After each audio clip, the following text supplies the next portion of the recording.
সকল প্রিয় ছাত্রছাত্রীরা এডুইন্সের আরও একটি ভিডিওতে তোমাদের স্বাগতম। আজকে আমরা মাধ্যমিক 2024 সালের ভৌত বিজ্ঞান থেকে একটা কোশ্চেন আলোচনা করব। কোশ্চেনটা কোথা থেকে আছে, কোন চ্যাপ্টার থেকে? বলছে চ্যাপ্টার হচ্ছে পরমাণু নিউক্লিয়াস। আচ্ছা, কোশ্চেনটা কি দেখে নেওয়া যাক। বলছে আলফা ও গামা রশ্মির আধান, ভেদন ক্ষমতা ও আয়নিত করার ক্ষমতার তুলনা করো। অর্থাৎ বলছে যে এই তিনটে পয়েন্টের উপরে পার্থক্য লেখো। কার মধ্যে? আলফা রশ্মি আর গামা রশ্মি। কি কি বললো? আধান, বেদন ক্ষমতা ও আয়নিত করার ক্ষমতা, আয়নিত ক্ষমতা। আচ্ছা, আচ্ছা, আলফা রশ্মি আর গামা রশ্মি কোথা থেকে উৎপন্ন হয় জানো? কিসের প্রভাবে? আলফা আর গামা তেজস্ক্রিয়তার প্রভাবে নির্গত হয়। অর্থাৎ কি কি নির্গত হয় তেজস্ক্রিয়তার কারণে? আলফা রশ্মি, বিটা রশ্মি আর গামা রশ্মি।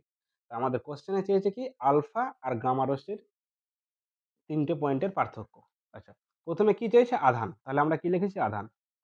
বলছে আলফা রশ্মির আধান কি? ধনাত্মক। ঠিক আছে, যেটা কি পজিটিভ বলা হয়, যার মান কত? 3.2 ইন্টু 10⁻⁻19 কুলাম্ব। ঠিক আছে। আর গামা রশ্মির আধান কি? বলছে গামা রশ্মির কোনো আধান নেই। গামা রশ্মির কোনো আধান নেই। আচ্ছা, আধান না থাকলে তার মানে কি? সেটা পজিটিভও না, নেগেটিভও না। তাহলে কি? নিস্তড়িত, নিউট্রাল যেটাকে বলে ইংলিশে। তাহলে পজিটিভ হলো না, নেগেটিভ হলো না, কি? নিস্তড়িত। তাহলে আলফা রশ্মি হলো পজিটিভ আর গামা রশ্মি কি হলো? নিস্তড়িত। কমপ্লিট। আচ্ছা, সেকেন্ড অপশন কি আছে? ভেদন ক্ষমতা। আলফা রশ্মির ভেদন ক্ষমতা আর গামা রশ্মির ভেদন ক্ষমতা। বলছে বিটা ও আলফা রশ্মির তুলনায় আলফা রশ্মির ভেদন ক্ষমতা কি? কম। অর্থাৎ কি বলতে চাইছে?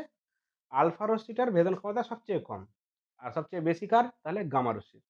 গামা রশ্মির ভেদন ক্ষমতা অনেক বেশি। আলফা রশ্মির তুলনায় কত? প্রায় 10,000 গুণ বেশি। তাহলে কি হলো?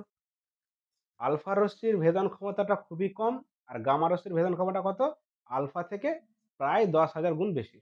আচ্ছা, এবার থার্ড পয়েন্ট কি বলছে? আয়নায়ন ক্ষমতা। আয়নায়ন ক্ষমতা বলতে বোঝায় যে কোনো একটা পরমাণু থেকে একটা একটা পরমাণু আছে, উম, এই পরমাণু থেকে কোনো একটা ইলেকট্রন যে বেরিয়ে যাচ্ছে, ইলেকট্রন বেরিয়ে যেতে যে পরিমাণ শক্তির দরকার হয়, সেই ক্ষমতাটাকে বলা হচ্ছে কি? আয়নায়ন ক্ষমতা। অর্থাৎ বলতে চাইছে, আচ্ছা, আয়নন ক্ষমতা হলো, এবার আলফা রশ্মির আয়নন ক্ষমতা কি আর গামার কি? বলছে আলফা রশ্মির আয়নন ক্ষমতা সবচেয়ে বেশি, গামা রশ্মির তুলনায় 10,000 গুণ বেশি।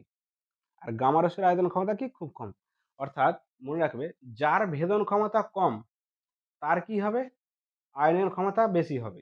আর যার ভেদন ক্ষমতা বেশি হবে তার আয়নন ক্ষমতা কম হবে, উল্টোটা। এই দুটো মনে রাখার ট্রিক্স। ঠিক আছে, ভেদন ক্ষমতা যার বেশি হবে আয়নন ক্ষমতা তার কম হবে, আর ভেদন ক্ষমতা যার কম হবে আয়নন ক্ষমতা প্রচুর বেশি হবে। তাহলে কি আমরা কি পেয়েছিলাম? আলফা রশ্মির ভেদন ক্ষমতা খুব কম পেয়েছিলাম, তাহলে কি আয়নন ক্ষমতা অনেক বেশি হবে। আবার উল্টো হবে কি? গামা রশ্মির ভেদন ক্ষমতা আমরা অনেক বেশি বেশি বেশি পেয়েছিলাম, আর তাহলে কি হবে? গামা রশ্মির আয়নন ক্ষমতাটা কি হবে? খুব কম হবে। অর্থাৎ ভেদন ক্ষমতা বলতে কি বোঝায়? বলতে চাইছি যে কোনো একটা আমাদের শরীরে যে হাড় থাকে, কোনো একটা রশ্মি প্রবেশ করলাম, রশ্মিটা যেন এই পার থেকে ওই পার চলে যাবে। ভেদন ক্ষমতা কতটা ভাবে প্রবেশ করতে পারে। আলফা রশ্মি কি করে? কাঠ বা কোনো কিছুকে প্রবেশ করতে পারে না, কিন্তু গামা রশ্মি অনেকগুলো কিছুকেই পার করে দেয়।